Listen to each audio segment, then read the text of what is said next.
Yes, well, my question before was, and I think I can sum it up even better now, is how is what we're doing in the Article 3 with respect to pre-K not an unfunded mandate to do something that without providing any money to do it with?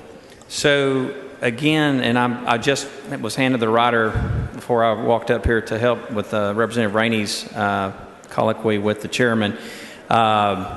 It is not an unfunded mandate in the sense that we already have the $1.6 billion appropriated for pre-K out of the FSP in the budget. And so I think, as you pointed out earlier, the $236 million that's part of that for the high-quality pre-K is paid for out of that $1.6 billion. So as former school board member, I know a lot about unfunded mandates, and I wouldn't quite characterize as that. Well, what I mean by that is this. We created a program last time that had standards, and we gave them money to achieve those standards. The standards are still there, but the money isn't there anymore. We're asking them to achieve the standards out of money they've always received. This is the same amount of money they've traditionally received. So how is this new rider not only not an unfunded mandate, but essentially creating general law in the Appropriations Act? Well, really?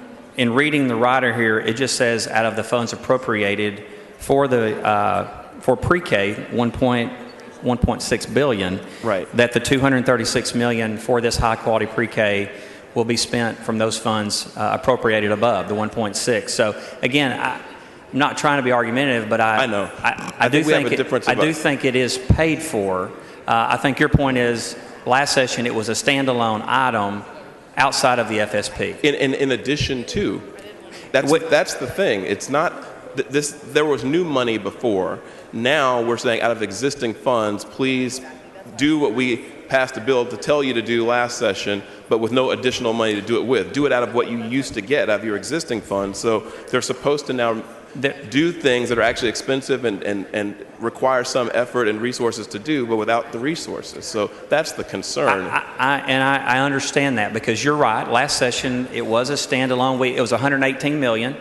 We funded 1 year out of the biennium for the new high-quality pre-K program, and that was a separate item. In addition to, though, that's correct. So you're right. So in this conference report, the $236 million is out of the $1.6 billion for pre-K in the FSP. Okay, I just wanted to make sure, Mr. Speaker. I'd like to ask the exchange between Representative Ashby and I be reduced to writing in place in the journal, both this conversation and the one prior. Members heard the motion's objection. Chair is none so ordered. Thank you. Representative Fallon calls a point of order. The gentleman.